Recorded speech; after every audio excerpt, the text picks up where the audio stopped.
If you think about it, most productivity advice on the internet often feels like it was written by someone who's never actually struggled with productivity. It's either too soft, like try to enjoy your work, or take small steps, or something insanely hardcore, like work 24/7, even when you don't feel like it. But in reality, none of it actually helps you to be productive in the long run. But there is a third type of people who can crash all their competition without hustling for 18 hours a day. We all knew this kind of guy when we were in school. He doesn't pay attention to the teacher. Instead, he chats with other guys or uses his phone in class. But when it comes to exams and tests, he got A's pretty easily. How? This guy's productive. He doesn't waste time on useless tasks. Honestly, in high school, some teachers teach the same thing over and over again. And listening to these same lectures over and over is useless. The same thing happened in life. But how can you know if you are productive or not? At school was easy. You studied for 2 hours and you got an A+. Your friend studied for 1 hour and he got an A-. Who is more productive? You got a higher grade, but your friend was more productive. See my point? Productivity is not about accomplishing more, is the difference between the input and output. According to some research, the average American works more than 8 hours every single day. However, it's important to note that productivity during these hours can vary significantly. Research suggests that in an 8-hour workday, the average worker is only productive for about 3 hours.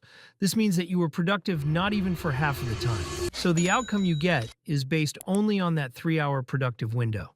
This means if you maximize your productive hours of work, you will get a better outcome. The 20% of your work is responsible for the 80% of your outcome. This is called the 80-20 rule.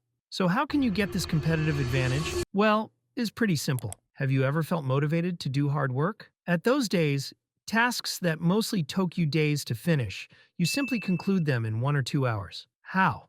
When you feel motivated, your brain releases dopamine, a neurotransmitter that's often referred to as the feel-good chemical. This surge of dopamine enhances focus, energy, and drive, which can make tackling tasks feel more engaging and rewarding. Think of it as your brain's way of giving you a high five saying, yes, keep going. When you're motivated, you're also likely to have a clear goal in mind.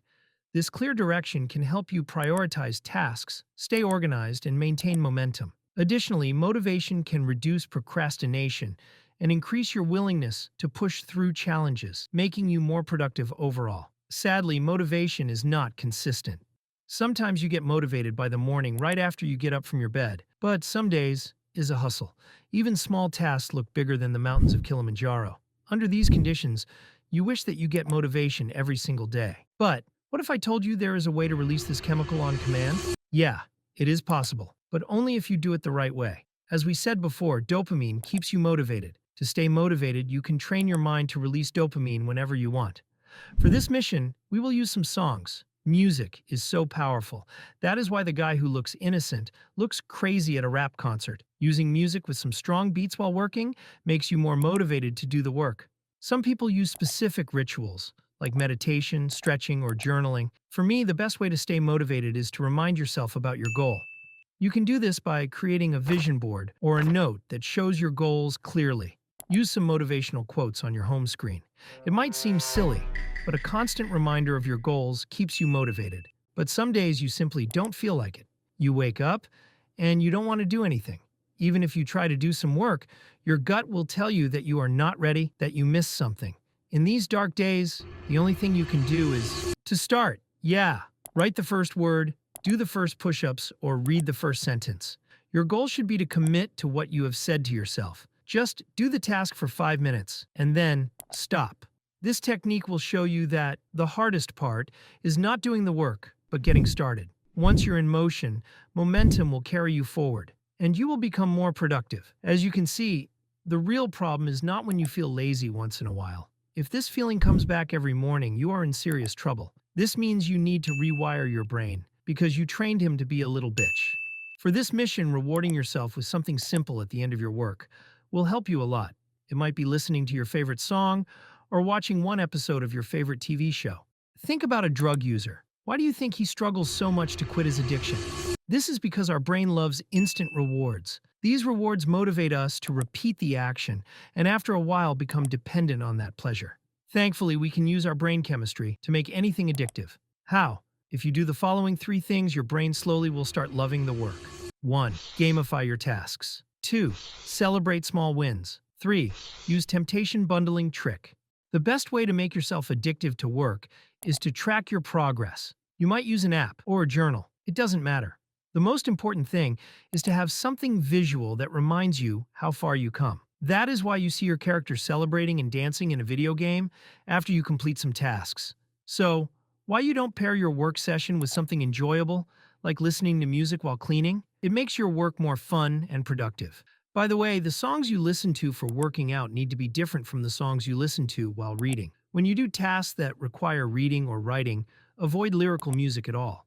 At first it might seem fun, but it is almost impossible to be productive under these circumstances. Think about it.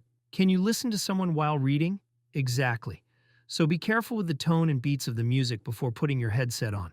But music is not the only way to be more productive. You're about to hear unusual advice about productivity that actually works.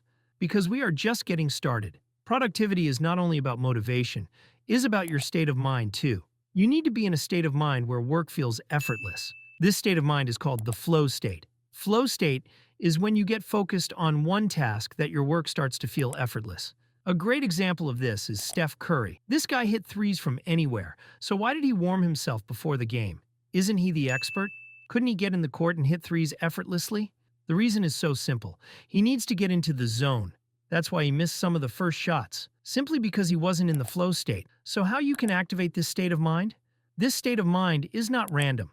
It gets activated in specific situations to help us crash hard goals. It is influenced by different factors. One of the factors that influence your state of mind is your environment. Whether you like it or not, your environment can make you or break you. When I say environment, I'm talking about your room, your office, and your kitchen. Is it cleaned well? Do you feel like doing something productive when you get in? If your office is dirty and unorganized, you will be the same. So keep your environment clean. You can use some fragrance. It might help you not only to smell good, but to feel good too. Sometimes the distraction might not be only the hygiene of your space. Eventually, most of the time, the distractions are the people around you. Think about it for a second. Can you do focused work in a cleaned nightclub? Your circle is the same. If you have noisy people around you, working becomes difficult. Try to be in a good circle. Spend time with people who have the same goal as you. But when you try to do deep work, avoid social interaction at all. Eventually, if you are a salesman, this advice might seem stupid. By social interaction, I mean useless conversations with people who add no value. Avoid this, friends. Yeah, I'm talking about the guy who came to your mind when I say useless.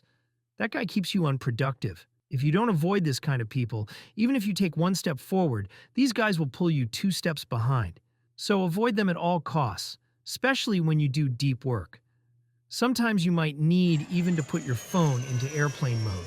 This is because gaining attention after distraction takes more than 23 minutes on average. So when you check your phone for a second, you are not only wasting a second, you are wasting 23 minutes of deep work that can be used to get shit done. This way, you start building systems or habits. But it will take time, and we don't want that to happen. If you click this video, you want to get high results by doing less work in less time, right? Now let me show you the fast lane for it. First, identify your goals. Stop throwing arrows everywhere. You need a target. Then, think about the actions that will take you to your destination. Think on paper, not in your brain. If your target is only in your brain, is not a goal, is only a thought. Do you remember what you were thinking 43 minutes ago? Exactly. Writing down will help you to maintain some sort of mental clarity. Then, point out the most effective actions and write them down on another paper. Attach your new habit to something you already do daily. When you write down your habits, you can use the following structure.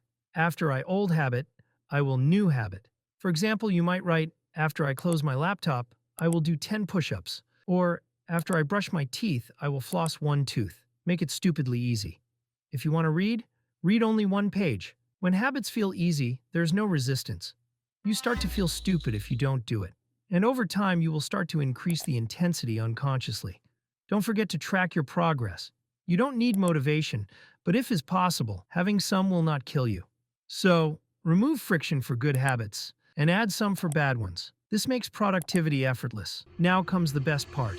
The golden rule. If you follow this rule, I will guarantee that you will succeed in anything you do. The rule says never miss twice. Focusing on consistency will make you much more productive than focusing on perfection. Perfection is just an illusion, is not real. The key to building new habits isn't never failing. It's always bouncing back fast. If you don't feel productive today, you will feel it tomorrow. This is the mentality you need to crash your competition. If you take every step I showed you in this video, you will simply be ahead of 99% of your competition. You do less, but you will achieve more. We talked about the power of frictions in this video, and one of the frictions that lead you to procrastination is your phone. Click this video if you want to know how to master and capitalize your phone.